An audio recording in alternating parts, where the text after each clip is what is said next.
오늘은 삼위일체 주일입니다. 세 분 하나님이 사랑의 공동체로 하나가 되셨습니다. 우리도 예수의 이름으로 서로 사랑할 때에 성령의 역사 가운데 하나님과 하나가 될 줄 믿습니다. 거룩하신 하나님께 예배합니다. 하나님께 예배하는 사람은 영과 진리로 예배해야 합니다. 아멘.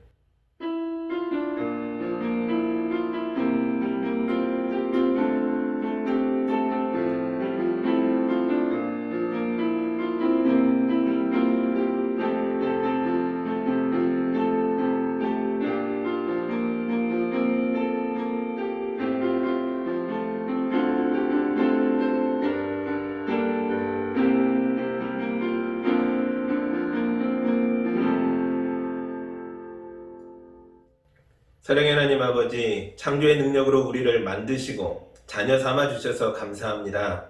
우리가 아버지를 배신하고 죄인이 됐을 때 예수님을 보내셔서 용서와 화해의 길을, 또 구원의 길을 열어주셔서 감사합니다.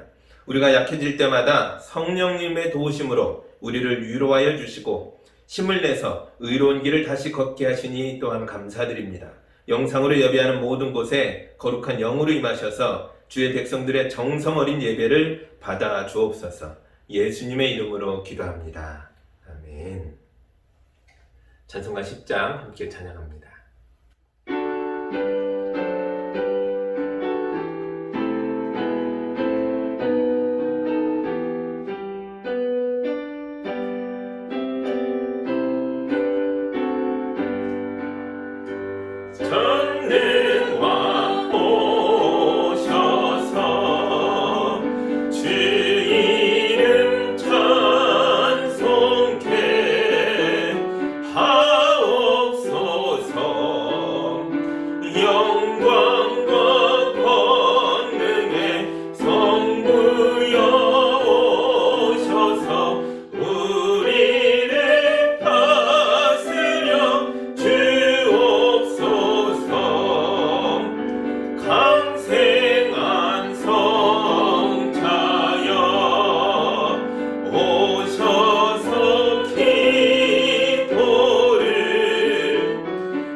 우리 각자의 삶을 돌아보며 지난 한 주간 동안 어떤 삶을 살았는지 주님 앞에 고백하는 기도를 드립니다. 예배자로 왔으나 온전치 못했던 것들을 고백할 때에 주님이 용서해 주실 줄 믿습니다. 함께 기도합니다.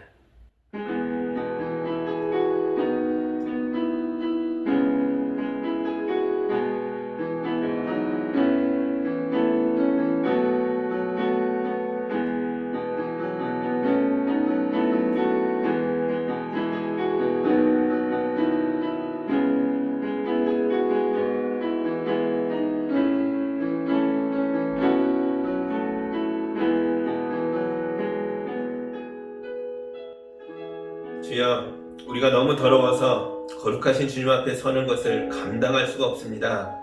우리가 거대하신 하나님 앞에 서보니 스스로 크다고 생각하며 사람들을 무시하고 교만으로 행했던 것이 한없이 부끄럽습니다. 성령님은 따뜻한 위로와 지혜의 말씀으로 속삭여 주시지만 우리의 말은 가시가 돋쳐서 형제의 마음을 아프게 찌릅니다. 강한 자 앞에서 비겁했고 약한 자 앞에서 거들먹거렸습니다. 예수님의 도움을 바라는 기도를 하면서도 정작 우리는 고난을 당하는 이웃을 보면 외면하고 피했습니다. 천국의 문을 막고 자기도 안 들어가고 남도 들이지 않았던 자들이 혹시 우리가 아닐까 두렵습니다. 주여, 우리가 애통하는 마음으로 회개하오니 용서하여 주옵소서. 예수님의 이름으로 기도하옵나이다. 아멘. 예우리 주님의 용서와 치유와 화해의 말씀을 드리시기 바랍니다. 하나님께서 그들이 뉘우치는 것, 그들이 저마다 자기가 가던 나쁜 길에서 돌이키는 것을 보시고 뜻을 돌이켜 그들에게 내리시겠다고 말씀하신 재앙을 내리지 않으셨도다. 아멘. 이제 용서받은 자로서 참된 예배자의 마음으로 사도신경으로 우리의 신앙을 함께 고백합니다. 나는 전능하신 아버지 하나님 천지의 창조주를 믿습니다. 나는 그의 유일하신 아들 우리 주 예수 그리스도를 믿습니다. 그는 성령으로 잉태되어 동정녀 마리아에게서 나시고 본디오 빌라도에게 고난을 받아 십자가에 못 박혀 죽으시고 장사된 지 사흘 만에 죽은 자 가운데서 다시 살아나셨으며 하늘에 오르시어 전능하신 아버지 하나님 우편에 앉아 계시다가 거기로부터 살아있는 자와 죽은 자를 심판하러 오십니다. 나는 성령을 믿으며 거룩한 공교회와 성도의 교제와 죄를 용서받는 것과 몸의 부활과 영생을 믿습니다. 아멘. 찬송가 197장 함께 찬양하겠습니다.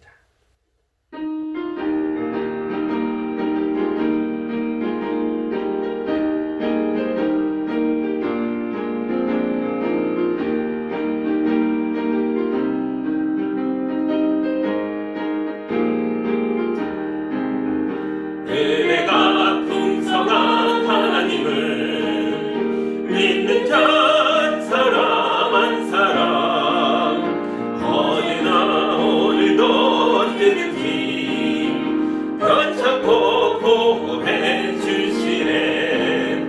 주여 성령의 은사들을 오늘도 내려 주소서. 성령의 뜨거운 불길로서 오늘도 충만케 하소서. 정욕과 죄악에 물든 마음을 성령의 불길로 태우사 정결케 하소서. 태우소서. 깨끗게 하여 주옵소서. 주여 성령의 은사들을 오늘도 내려 주소서. 성령의 뜨거운 불길로서 오늘도 충만케 하소서.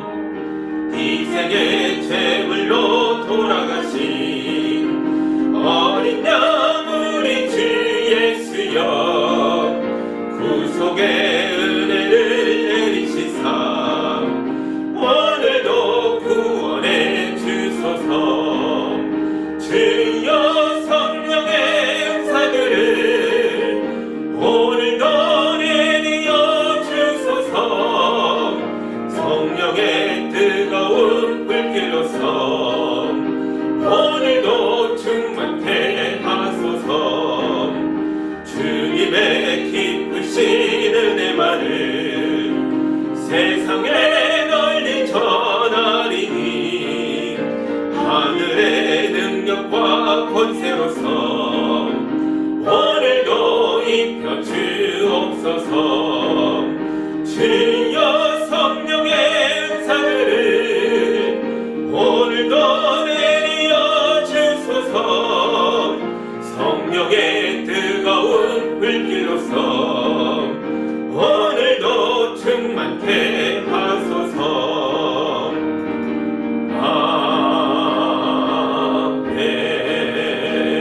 아멘. 우리 함께 기도합니다. 사랑의 하나님 아버지, 우리에게 예수의 몸으로 세워진 교회를 주셔서 연약한 우리가 이 험한 세상을 믿음으로 살게 하시니 감사합니다. 이 시간 성령으로 임재하여 주셔서 주의 성도들이 거룩하게 변화되어 새로운 삶을 살도록 인도하여 주옵소서. 말씀을 들을 때 과거에 삐뚤어진 생각들이 벗어지게 하시고, 기도할 때 마음의 고통이 사라지게 하시고, 찬송할 때 현실의 짓누름을 뚫고 일어나서 하늘의 기쁨을 누리게 하여 주옵소서. 성도들을 축복하여 주옵소서. 하늘로부터 풍성한 은혜를 받아 가족과 친구와 이웃들에게 나누어주는 삶을 살 수 있도록 인도하여 주옵소서. 아픈 이를 위해서 간절한 마음으로 기도할 때 병이 고쳐지게 하시고, 죄악에 빠진 이를 붙들고 말씀으로 훈계할 때에 죄가 떠나가게 하여 주시고, 현실의 벽에 부딪혀 좌절한 자녀들을 예수의 이름으로 교훈할 때에 우리 자녀들이 믿음으로 일어나 담대하게 세상의 파도를 넘게 하여 주옵소서. 주님, 교회를 위해 충성하는 아름다운 헌신을 기억하시고 성도들에게 풍성한 은혜로 갚아 주옵소서. 날마다 생각하고 행하는 일마다 주님이 동행하여 주셔서 믿음의 증거를 통해 악한 자들이 물러가고 모든 위험이 물러가는 역사를 체험하게 하여 주옵소서. 여호와의 의로운 태양이 떠올라 우리 마음이 치유되고 속사람이 변화되는 기적을 경험하게 하여 주옵소서. 교회를 위해 맡겨진 직분을 귀하게 알고 성도들이 온 힘을 다하여 애쓸 때에 우리 교인들에게 기쁨과 주님의 길을 함께 걷는 감격이 넘치게 하여 주옵소서. 이 시간 모여 예배하든지 영상으로 예배하든지 우리가 모두 예수 안에서 하나 되게 하셔서 하나님의 뜻을 이루어가는 겸손한 마음이 우리 교회와 가정마다 강물처럼 흘러넘치게 하여 주옵소서. 예수님의 이름으로 기도하옵나이다. 아멘.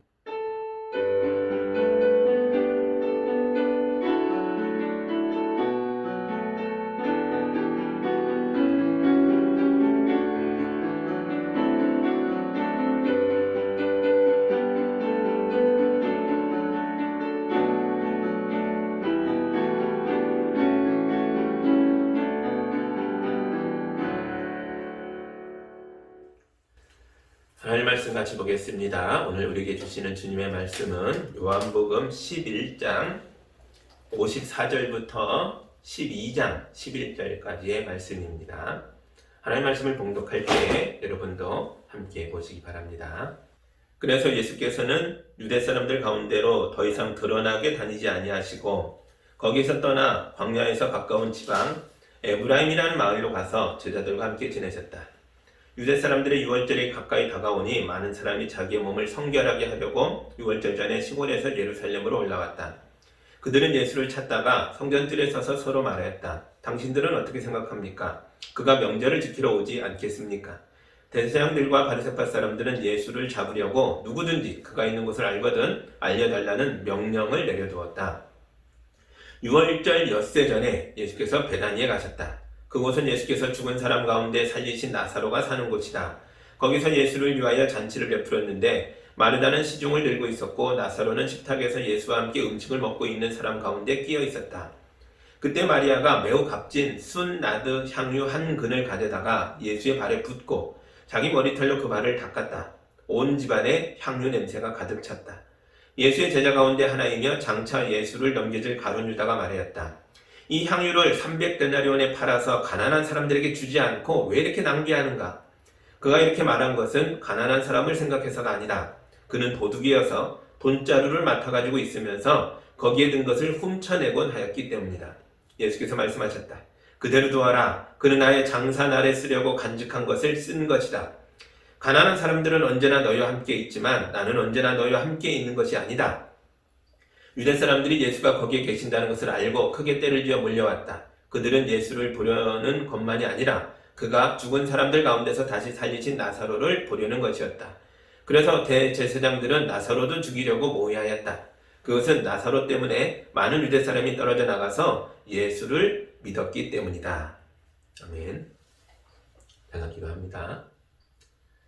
사랑하는 하나님 아버지, 우리 예수님의 십자가가 다가오고 있습니다. 마리아가 예수님 발 앞에 엎드려 자기의 귀한 향유를 붓고 머리털로 닦으며 예수님께 신앙 고백을 하는 장면을 읽었습니다. 주님, 우리 삶의 현실 속에서 어떤 어려움이 있다 할지라도 예수님을 나의 왕으로 모시고 주님께 헌신하며 믿음으로 세상을 이겨나가는 우리 성도들 될 수 있도록 인도하여 주옵소서. 예수님의 이름으로 기도합니다. 아멘. 아멘. 지난주 본문에서는 대제사장과 바리새파 사람들의 모임 대공회가 모여서 비밀회의를 가졌죠. 이 지도자들이 모여서 회의했던 안건은 하나뿐이었습니다. 딱 하나로 모였는데 그게 뭐였습니까? 앞으로 예수님을 어떻게 할 것인가? 이 예수라는 사람을 우리가 어떻게 해야 되는가? 이거 가지고 모였죠. 바리새파 사람 중에 하나가 아주 심각한 얼굴로 말했죠. 이 사람이 하다 못해 이젠 죽은 사람까지 다시 살려냈습니다. 이 일로 백성의 마음이 모두 예수를 향하고 있으니 이것 때문에 로마가 쳐들어올 겁니다. 그때 이 회의를 소집하고 주재했던 대제사장 가야바가 거만하게 말합니다. 당신들은 아무것도 모르고 한 사람이 죽어 모두를 살린다면 이것이야말로 가장 좋은 일이 아니겠어? 그러자 사람들이 고개를 끄덕였습니다. 이 회의의 결론이 난 거죠. 그리고 이 사람들이 새로운 주제를 가지고 다시 회의했습니다. 새로운 안건이 뭡니까? 바로 예수님을 어떻게 죽일까 하는 거죠. 53절을 다시 보시죠. 그들은 그날로부터 예수를 죽이려고 모의하였다. 앞으로 이들이 예수님을 체포하고 재판도 하겠지만 그건 죄를 밝히려고 하는 재판이 아닐 겁니다. 사형 선고를 미리 내려놓고 하는 재판이니까요. 이들은 거짓 증인들을 등장시키고 조작된 가짜 증거들을 내밀어서 예수를 죽음을 향해 밀어붙일 거라는 거죠. 결론을 내리고 행하는 체포와 재판이 될 것입니다. 요한복음이 이걸 미리 말해주고 있죠. 그런데 이게 비밀회의였는데 이 비밀이 새나갔습니다. 누군가가 예수님 일행에게 이 소식을 전한 겁니다. 누구라고 말해주진 않지만 우리는 짐작할 수 있죠. 이 대공회에 누가 속해 있었습니까? 예수님의 비밀 제자였던 니고데모가 속해 있었죠. 그 사람이든지 또는 또 누군가 또 다른 추종자인지 성경이 말해주지는 알 수 없지만 비밀회의에서 예수님을 죽이기로 미리 결정했다라는 소식을 예수님이 아셨습니다.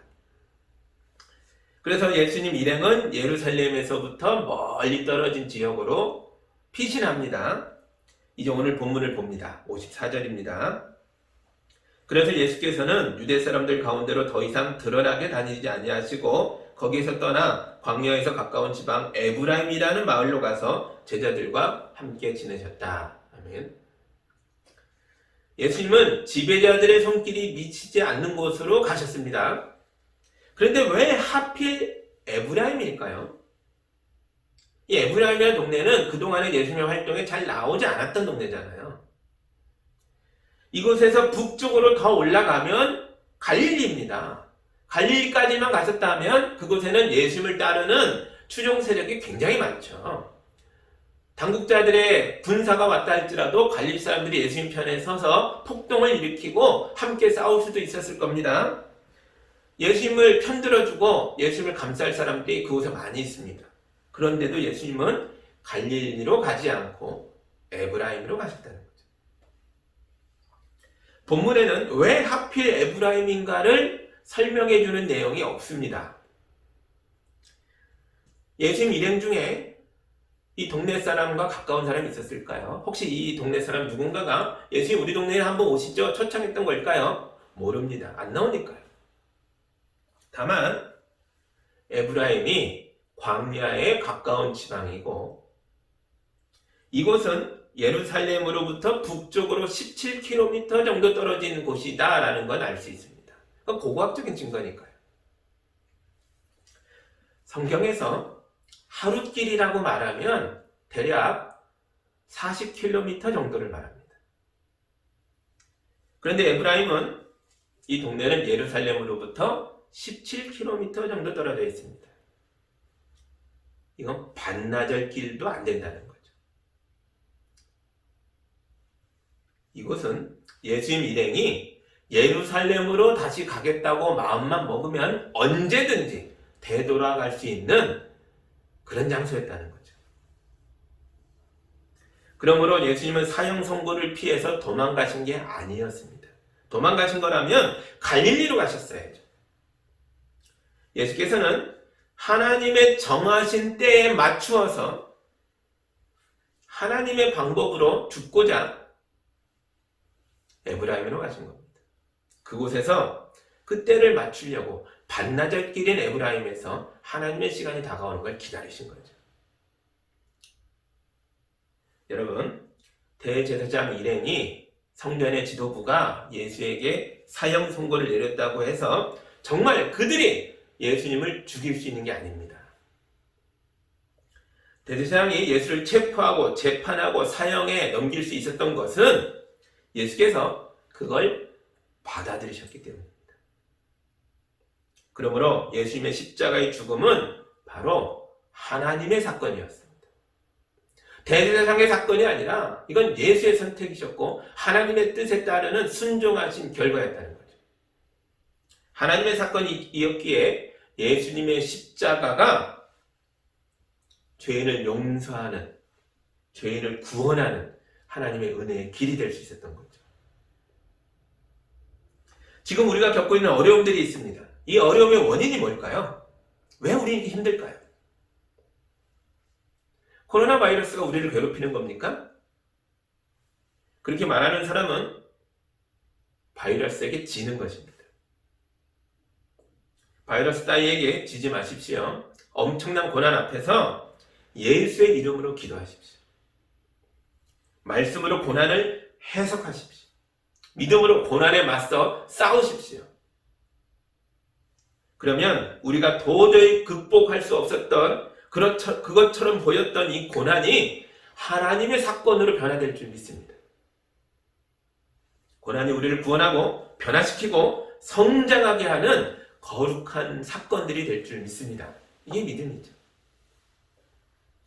제 친구 중에 아주 훌륭한 목사님이 있습니다. 제 동기들 중에 가장 훌륭한 친구입니다. 공부를 많이 했고 실력이 있고 외모도 준수해서 지금까지 그의 인생이 아주 순탄했습니다. 본인 고백으로 어려운 일이 한 번도 없었다는 거예요. 그런데 갑자기 앞길이 막혔습니다. 새로운 사역지를 찾고 있는데 1년이 다 되도록 아직 사역할 교회를 찾지 못했습니다. 처음에는 원망도 하고 좌절도 하더니 지금은 완전히 달라졌더라고요. 사랑이 많고 인자하고 겸손한 사람이 되어 있었습니다. 얼마 전에 이 친구가 우리 교회를 방문했는데요.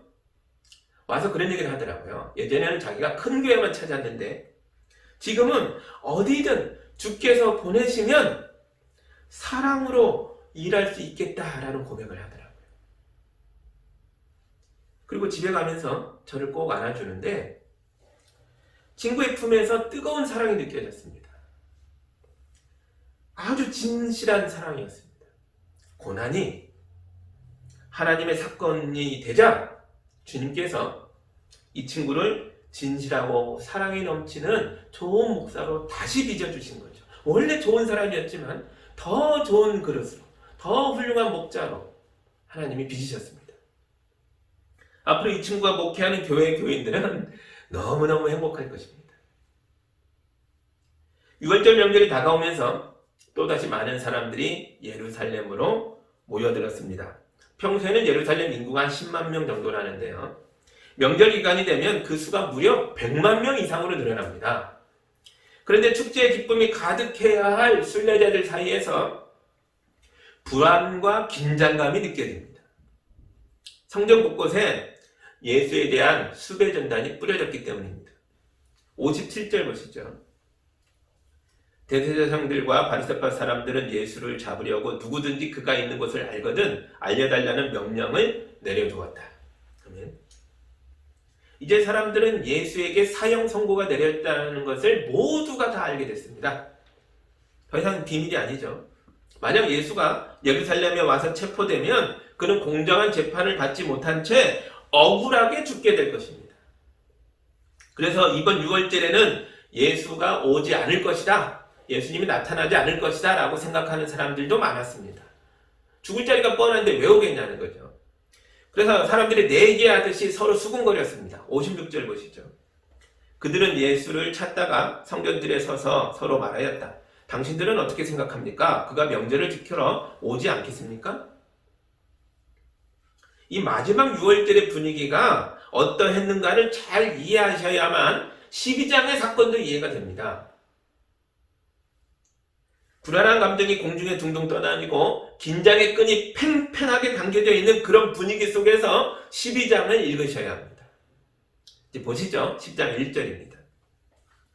6월절 엿새 전에 예수께서 베다니에 가셨다. 그곳은 예수께서 죽은 사람 가운데 살리신 나사로가 사는 곳이다. 아멘. 때가 언제예요? 6월절 엿새 전에. 6월절에 예수가 나타날까? 모두 경계하고 있는 그 시간에. 또 어디요? 베다니. 장소 베다니였죠. 예루살렘에서 불과 3-4km 떨어져 있는 그곳에. 또 어떤 사건입니까? 나사로를 살렸던 사건 현장에 예수님이 오셨습니다. 6월절이라는 시간, 베다니라는 장소, 그리고 나사로의 부활 사건이라는 이 독특한 사건이 다 겹쳐지는 곳, 이 셋은 모두 대제사장 일당을 자극하는 일들이었죠. 시간, 장소, 사건의 현장에 불안과 긴장이 가득했습니다. 예루살렘의 소문을 베다니가 몰랐겠냐고요. 그런데 예수께서는 아무렇지도 않게 마치 옆집에 놀러 가듯이 에브라임으로부터 베다니까지 이 사건과 장소의 이 시간의 한복판으로 들어오셨다는 거죠.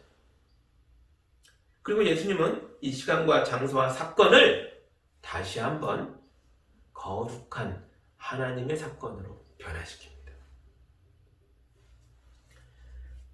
이게 요한복음이 주목하는 바입니다.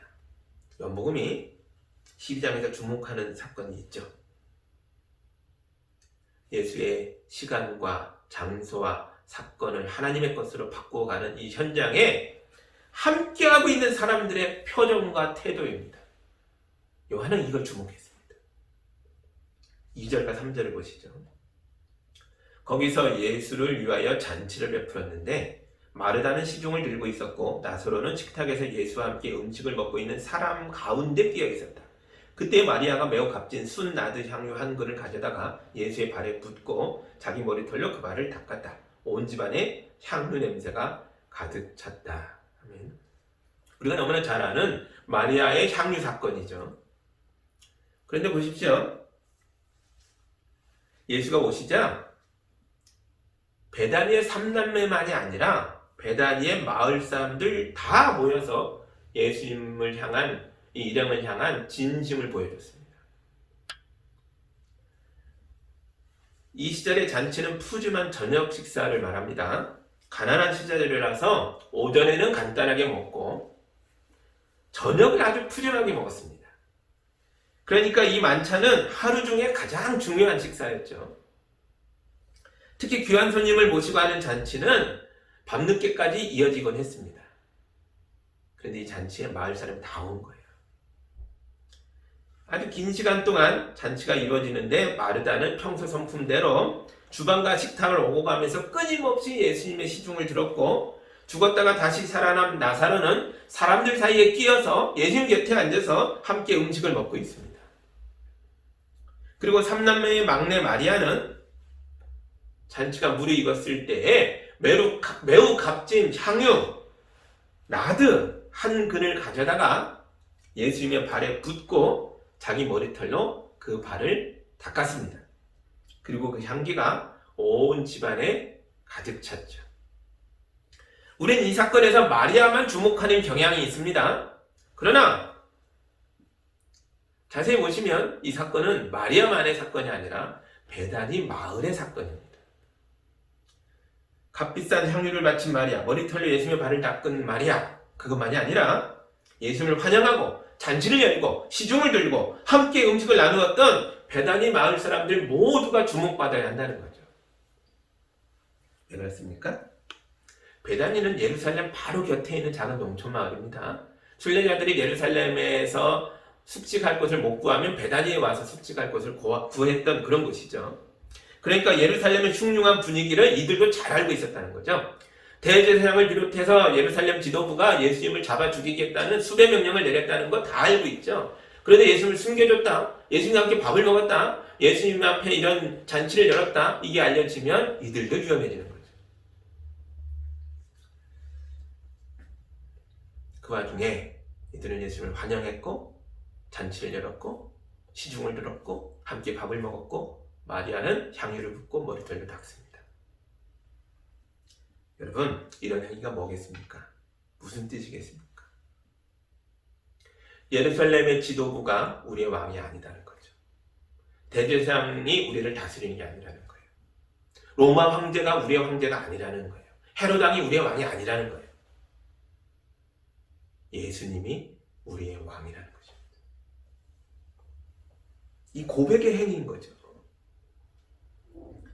이제부터 이들은 자기들의 왕이신 예수님 앞에서 만약 예수가 죽는다면 자기들도 함께 죽을 각오를 보이는 것입니다. 이런 각오와 헌신의 증거가 바로 순전한 나드 향유 한 근이었던 거죠. 이걸 몽땅 예수의 발에 부은 겁니다. 온 집에 가득했던 향기는 예수님 발에 쏟아진 향유의 냄새이기도 했지만 동시에 체포와 사형의 위협에 시달리는 예수님을 사랑과 존경으로 대하면서 예수님과 한 식탁에 앉았던 베다니 사람들의 향기이기도 한 거죠. 오늘날 교회가 사회로부터 심각하게 욕을 먹고 있습니다. 그래서 어떤 젊은이들은 자기 부모의 신앙을 부끄러워하고 자기들이 교회를 다녔다는 사실을 감추려고 합니다. 그러나 저는 제가 목사라는 걸 자랑하겠습니다. 저는 예수영기교회 목사입니다. 교회는 예수의 몸이니 저부터 예수의 몸인 교회와 함께 세상 사람들의 욕을 먹겠습니다. 예수님은 저의 왕이십니다.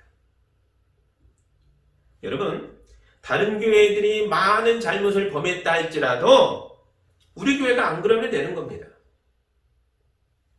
목사들의 추함이 만천하에 공개됐다 해도 제가 좋은 목사가 되기 위해서 최선을 다하면 되는 겁니다. 여러분도 좋은 그리스도인들이 되시기 바랍니다.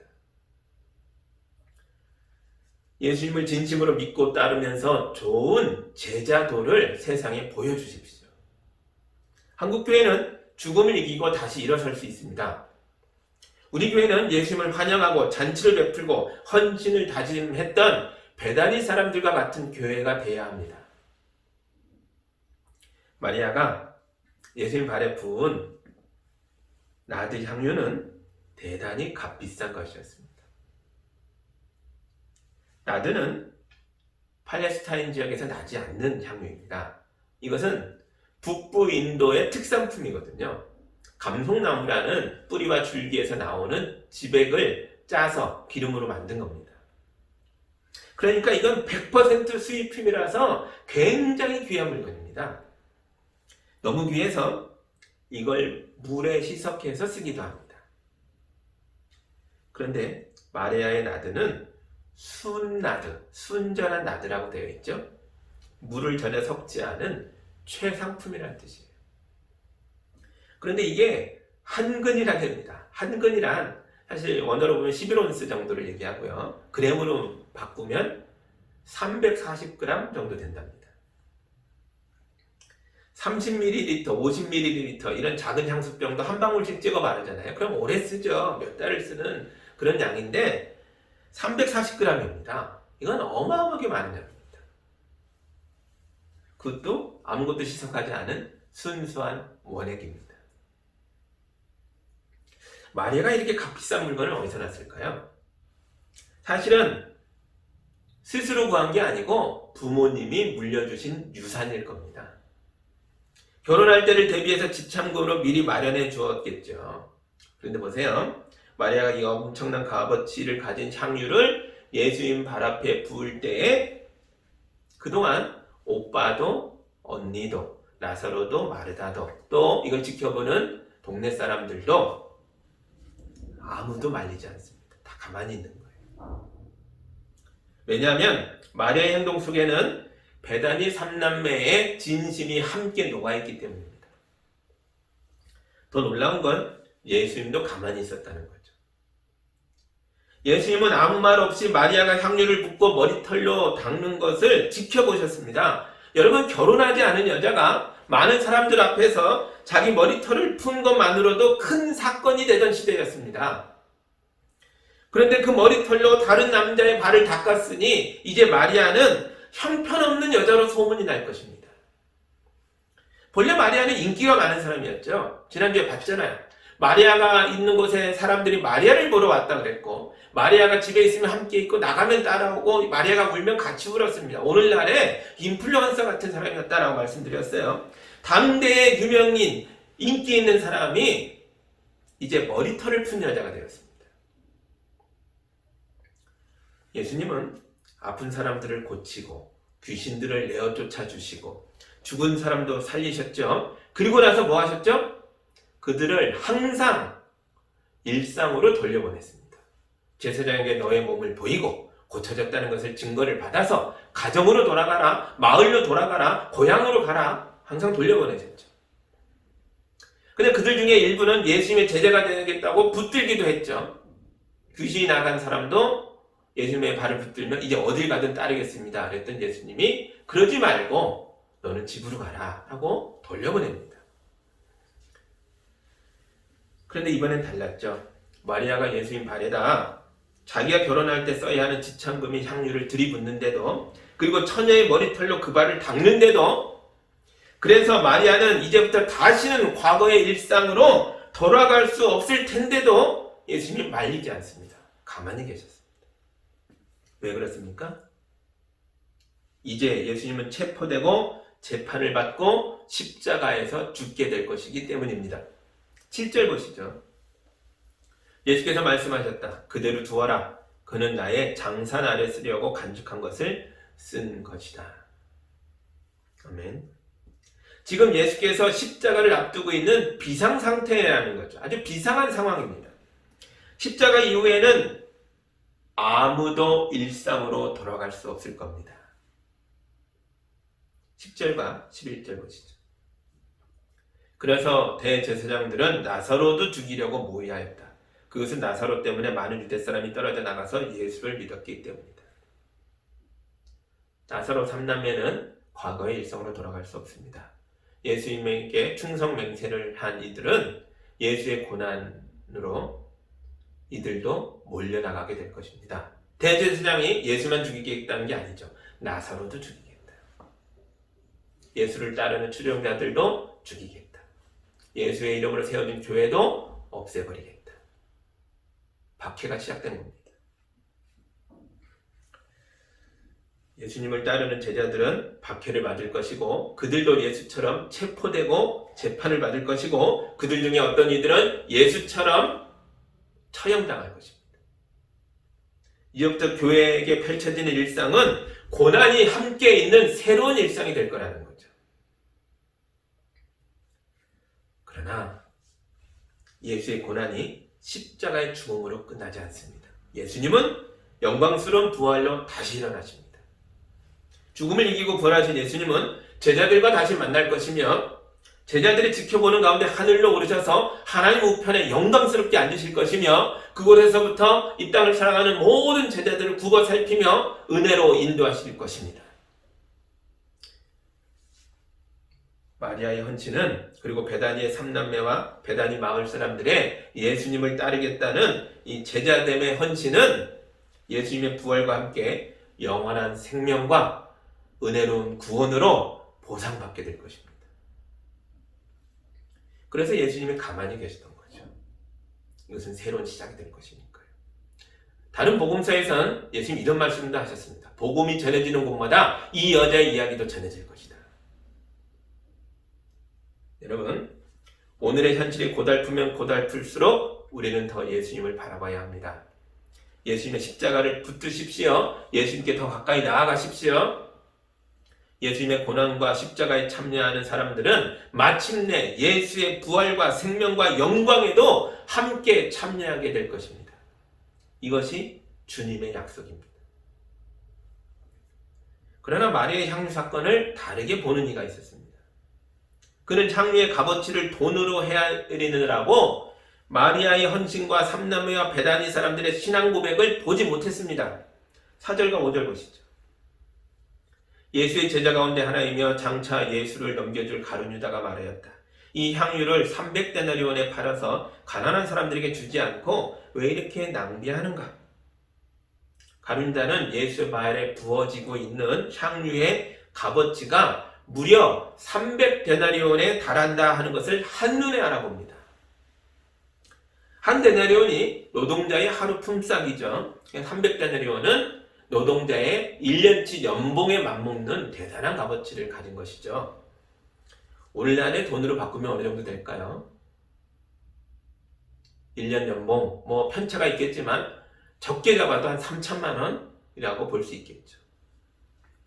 유다의 눈에는 예수의 발에 부어지는 향유가 믿음의 고백, 충성 고백, 신앙 고백이 아니라 3천만 원이었습니다. 향기로운 기름이 돈으로 보이니까 생각이 돈의 쓰임새로 뻗어나갑니다. 그걸 발에다 부을 거면 차라리 그 기름을 팔아서 가난한 사람들이나 도와주지.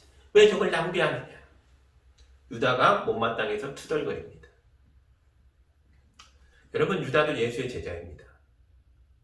그도 예수님께 엄청난 고난이 다가오고 있는 것을 알고 있었죠. 몰랐을 리가 없죠.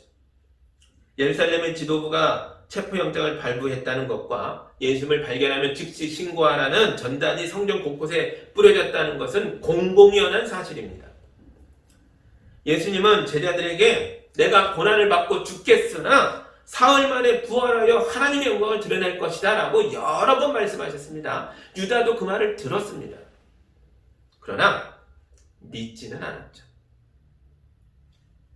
유다에게는 현실 세계의 돈이 제일 중요했거든요. 6절을 보시죠. 그가 이렇게 말한 것은 가난한 사람을 생각해서가 아니다. 그는 도둑이어서 돈자루를 맡아가지고 있으면서 거기에 든 것을 훔쳐내곤 하였기 때문이다. 이건 요한복음을 쓴 요한의 평가입니다. 유다를 가까이서 보니 그는 이런 사람이었다는 거죠. 여러분, 가난한 사람들을 도와주는 건 돈이 아니라 사람입니다. 예수님의 말씀을 보시죠. 8절입니다. 가난한 사람들은 언제나 너희와 함께 있지만 나는 언제나 너희와 함께 있는 것이 아니다.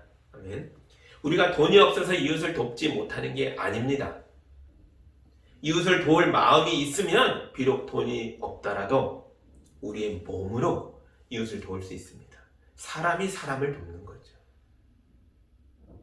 우리가 믿음으로 건네는 따뜻한 말 한마디가 누군가의 인생을 변화시킬 수 있는 겁니다. 예수님의 발에 향유를 붓고 머리털을 풀었던 마리아는 인기가 많았던 과거의 영향력을 잃게 됐습니다.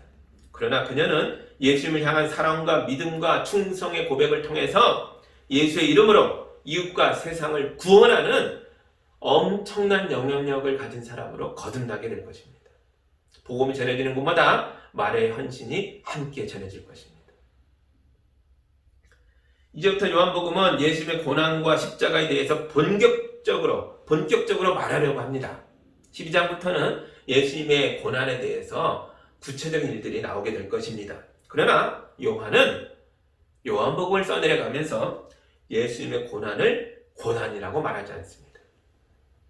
요한은 이 순환의 기록을 통해서 예수님이야말로 우리의 참된 왕이시다라는 걸 말하고자 하는 것입니다.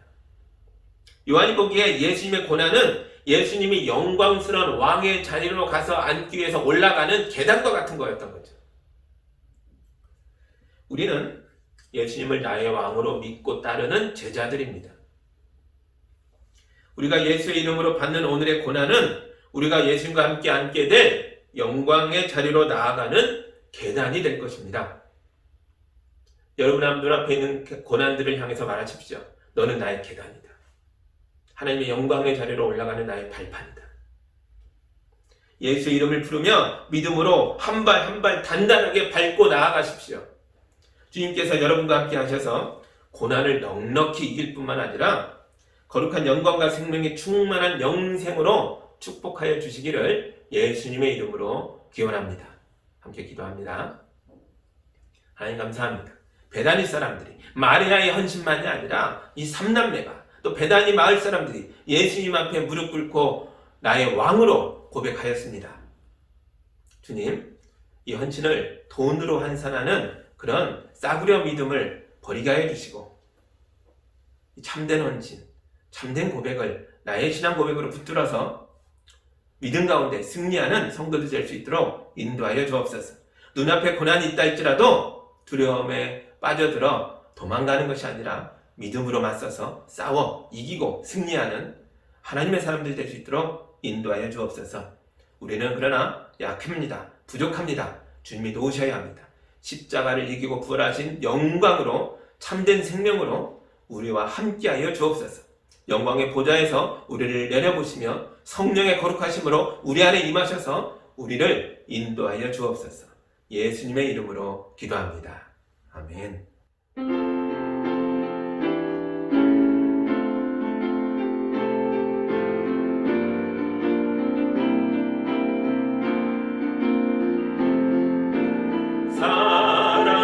사랑의 나눔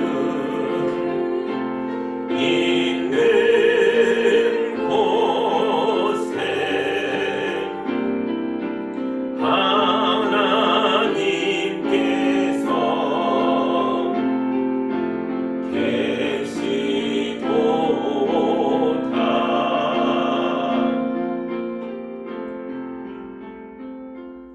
사랑이 많으시고 연약한 자를 안타까이 여기시며 거룩한 손길로 도우시는 하나님 아버지, 우리를 주의 자녀 삼으셔서 그 손을 펼쳐 붙들어 주시니 감사합니다.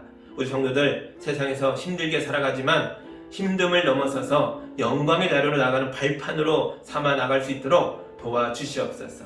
땀 흘려 쓴 모든 것들이 복이 되게 하셔서 나도 살고 가족도 살리고 이웃도 살리는 거룩한 능력으로 변화되게 하여 주옵소서.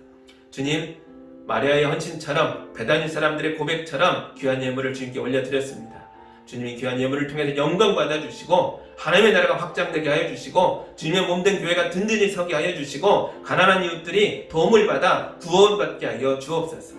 우리 성도들 풍성히 누리며 살 수 있도록 많이 넉넉히 나눌 수 있도록 성도들의 삶 가운데 축복하여 주시옵소서.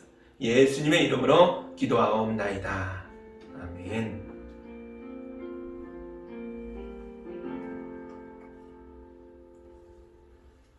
이제 5월이 다 갑니다. 이제 또 6월을 맞이하게 되는데요. 날씨가 조금씩 더 더워지고 있죠. 건강을 해치지 않도록 여러분 스스로도 잘 주의하시기 바라고요.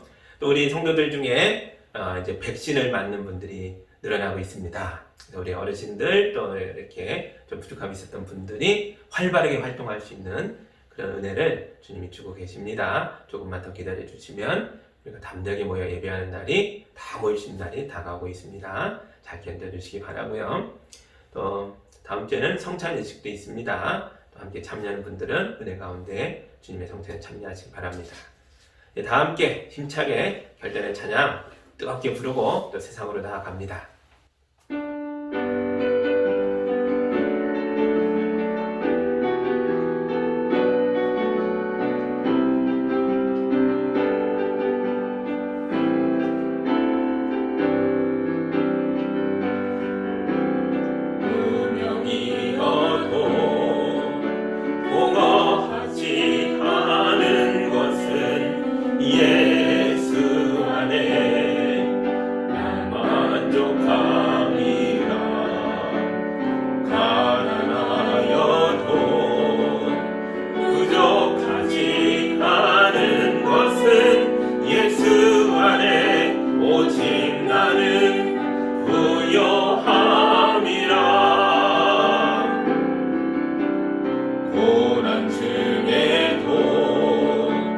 견뎌낼 수 있는 것은 주의 계획 믿기 때문이라. 실패하여도 일어설 수 있는 것은 예수 안에 오직 나는 승리함이라.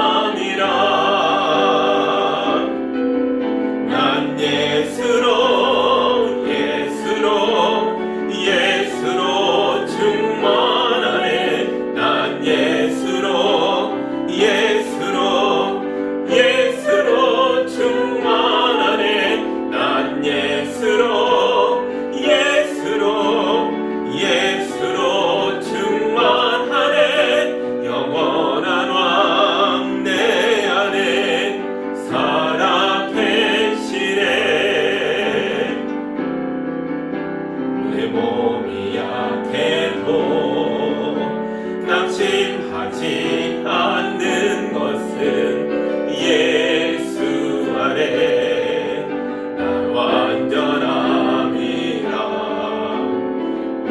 야한 세상 부럽지 않은 것은 난 예수로 충만함이라. 난 예수로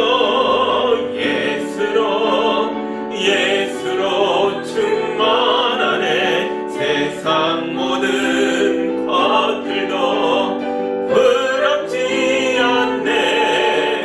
난 예수로 충만하네. 영원한 왕 내 안에 살아 계시네. 난 예수로 충만하네. 세상 모든 풍파도 두렵지 않네. 난 예수로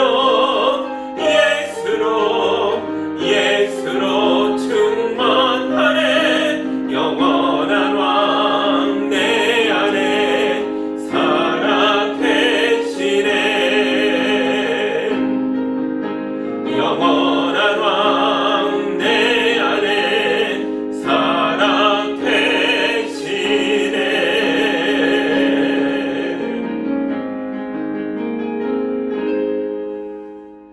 이제는 우리의 왕이신 예수 그리스도의 은혜와 그 아들을 내어놓으신 하나님 아버지의 크신 사랑하심과 뜨겁게 우리를 인도하며 속삭여 주시는 성령님의 교통하심이 말씀에 아멘하고 예수님 앞에 무릎 꿇고 나의 왕이라고 그 발 앞에 입맞추는 성도들이 살아내는 삶의 모든 영역이 이제로부터 영까지 함께하기를 간절히 축원하옵나이다.